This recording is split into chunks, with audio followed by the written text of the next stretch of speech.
Hello, YouTube. So recently I did a ranking of my top 10 favorite movies ever, and now I thought I'd do my top 10 favorite books ever. Without any further ado, here we go. And in the comments below, let me know what are some of your favorite books. I would love to, get recommendations, just hear your favorites. I just love art. I'm such a fan of books, music, and movies, so really just let me know. And if you like the video, please click like, and for more, hit subscribe. So, first off, we have a book by my favorite author, Nicholas Sparks. This is See Me. And I have to say, out of all of his books, this one was like the most relatable to me.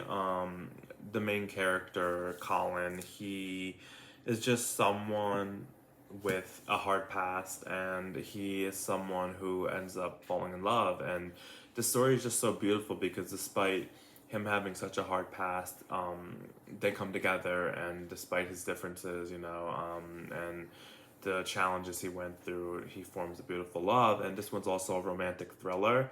So something from the past ends up coming into their life and trying to sabotage their connection. It's like they have to decide how we're gonna get through this darkness that's coming in.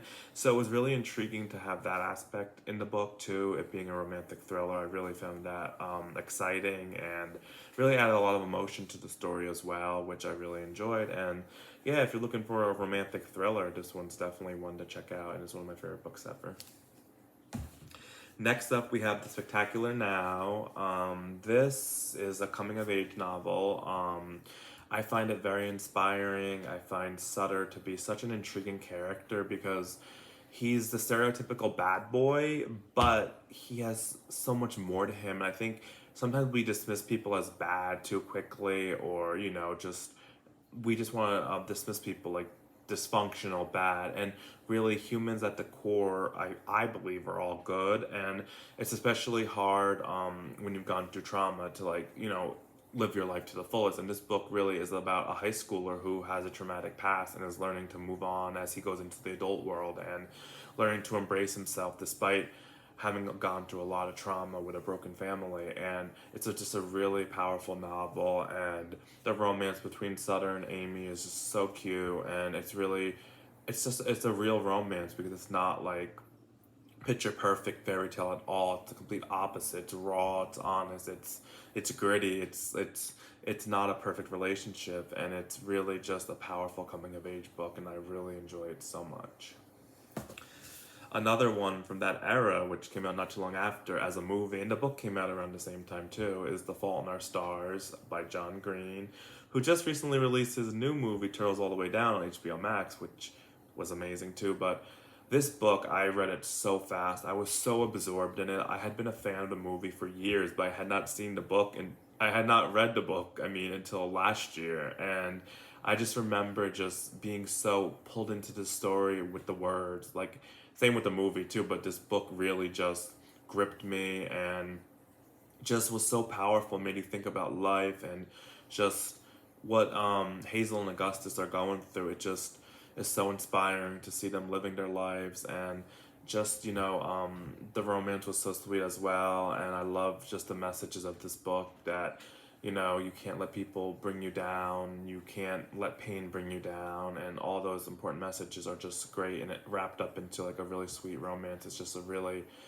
powerful book that I believe deserved all the acclaim and popularity it got. It's crazy to think that this book was really big in 2014, like 10 years ago already, because the movie came out then, and it was big in pop culture 10 years ago, which is kind of crazy. But it's always going to be one of my favorites. It's just an amazing book. Next up, we have another book by Tim Thorpe, who is the author of The Spectacular Now, called Mojo. And after I read The Spectacular Now and watched the movie, I was immediately a fan of him, and I wanted to read more of his work. And I just remember thinking, let me see what else this guy has written, because The Spectacular Now, the movie, had such a big impact on my life. Then I read the book, and I'm like, oh, this story is so relatable and just so good. So I checked out more of his stuff, and this one is a coming of age mystery novel, which was different from his other books I read, his other coming of age novels. But it was really well written. I really find it inspiring as well. This boy I really related to him in this story because he's like someone who isn't like the quote unquote cool kid, or like someone with a lot of swag or mojo, as you would call it. And that was me. Like I was someone who, and still I'm not like the crazy party guy. I'm more of like I'm fun, but I like to like watch movies and get into stuff. I'm like a little different, than like the average partier or like quote unquote someone who would be considered cool. So this book was really interesting to see someone who is learning about himself and just discovering who he is, and he may be different but he still brings value to the world. It's kind of like Spectacular Now in a sense. I love those like kind of books where people are just like discovering who they are is enough, and this one was a great one. And also he's a journalist, like he's an aspiring journalist. He's like a senior, and I'm a writer as well, so I really love that aspect of the book too. And it's just a really powerful story again, and the end gets really intense, which I was not expecting it to be like so crazy at the end. I was like, what is happening? It's like a thriller now. I'm like, this is crazy, but it ends really good, and it's a really cool book. Next up, we have another one by my favorite author, Nicholas Sparks. This one's called Safe Haven. With See Me, the one I showed you earlier, that one and this one are romantic thrillers, which I find really intriguing, to have like romance and thriller combined. I find it really, really cool. And yeah, I just really enjoy this story. I mean, I've seen the movie probably like 10 times at least, and I read the book probably like two or three, and it is just such a sweet, inspiring tale, but also is really dark at times, which I find interesting. Like her ex-husband in the book is a crazy guy, and the chapters that focus on him like are really, really dark. And but then you have the next chapter would be like Katie in this new small town in North Carolina trying to build her new life. So it was this really good contrast of like the dark and light, and also like moving on from pain and trauma, and just really beautiful. It's a beautiful story, and the book is just, I feel like, even better than the movie. This is one where I'll say the book is really better. Like, I love the movie, don't get me wrong, but the way the book is written, it just pulls you in, and it's really gripping, and just a beautiful story of two people falling in love, and a woman who's trying to make a new life for herself after going through a really hard situation, which I really find this story inspiring. So the next one on the list is the only book on here that's one of my favorites ever that is a true story, like a biography. And this is On Her Knees, memoir of a prayerful Jezebel. It's a lot to say, but God is Gray is a YouTuber.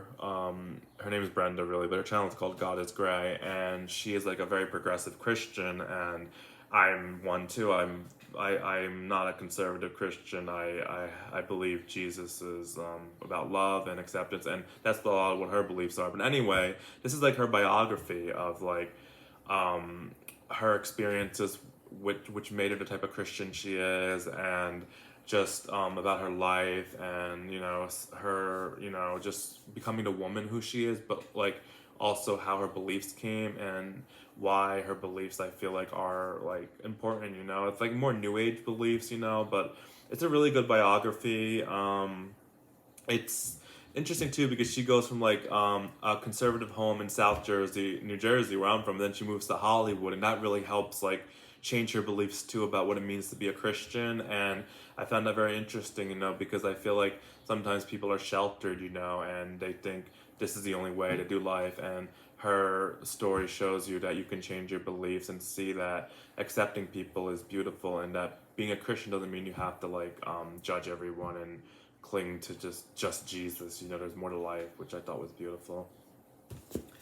Next up, we have another book by Nicholas Sparks, my favorite author ever, The Longest Ride. Okay, I've read this book probably like 4 times. I think if you count the audiobook, I might have listened to it like and read it like 5 times total. The Longest Ride is one of my favorite stories ever. It's just so beautiful. I mean, I don't know. It's just so hard to explain. I just love the epic quality of it. How these two people, Luke and Sophie, are so different. Like she's from the suburbs of New Jersey, an urbanized area. He's from the countryside, North Carolina, and they come together and form this beautiful love despite being so different, which is rare in real life. Love is rare. Like love like that is hard to find, but it's beautiful to read in this book how they're so different, but they embrace each other, which was just so beautiful. I love that. I love the complicated relationship between Luke and his mom. That's such a great aspect of the book. I love the Western feel, you know. I just love the romance. It's just a sweet tale that really also makes you think about life, you know, and like it came out like right after The Fault in Our Stars, so I feel like the movie did. So I feel like those two are kind of similar, like in a way, like about embracing your life, living your life, and appreciating your life, and that's wrapped into the story, with also a great romance, you know. So I really love those messages as well, like embrace your life, you know, live it to the fullest, and I felt like that was really sweet, and it's just a powerful book. Next up, we have Jay's Gay Agenda.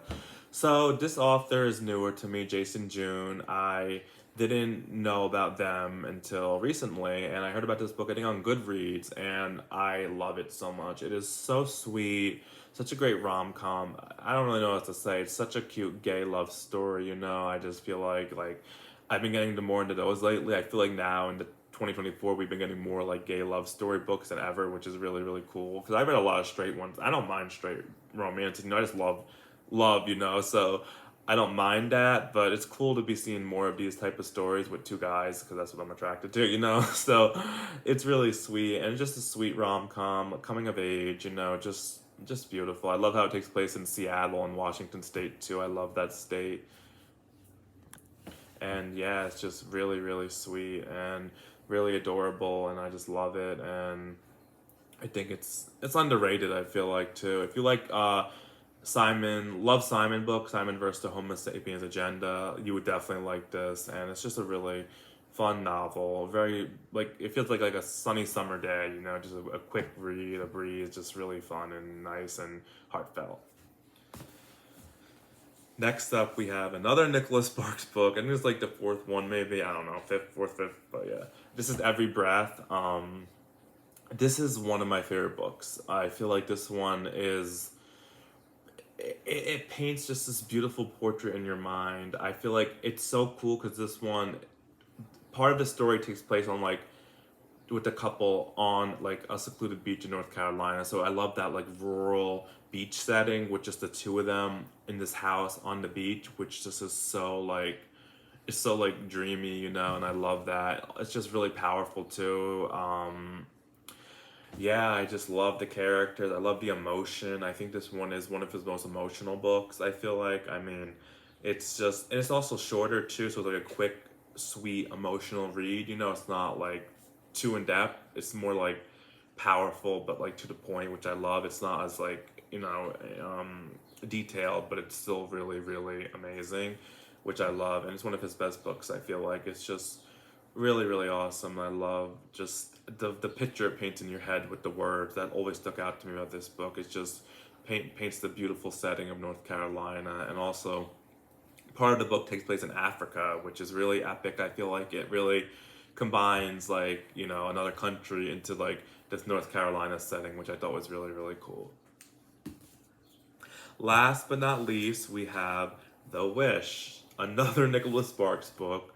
Are you guys surprised? Maybe not, maybe you are, but I love his work. I've been a fan since I was 12, so his stuff is really, really special to me. I got to meet him once, and I just love his work.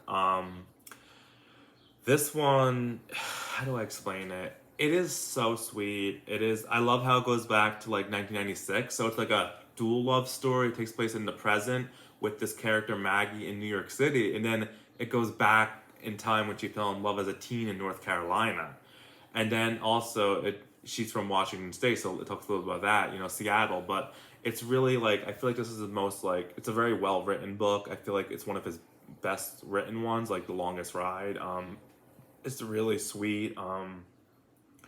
It's emotional too because Maggie has cancer in this one, and his books always deal with like tragedy and love, but I just feel like this tragedy here is a little like unfortunate because you know, she's an adult living out her dream in New York City and reminiscing on her past. So that really added like a lot of emotion to it. Just that she has a new staff at her art gallery shop in New York City who is like interested about her life. He's like a sweet younger guy, and they're just talking about the past, and it's just really, really sweet and heartfelt. And I just love everything about this book. So yeah, definitely check out The Wish if you like romance. And this is another one of my favorite books ever. Thank you so much, guys, for watching. I hope you have a good day. Bye.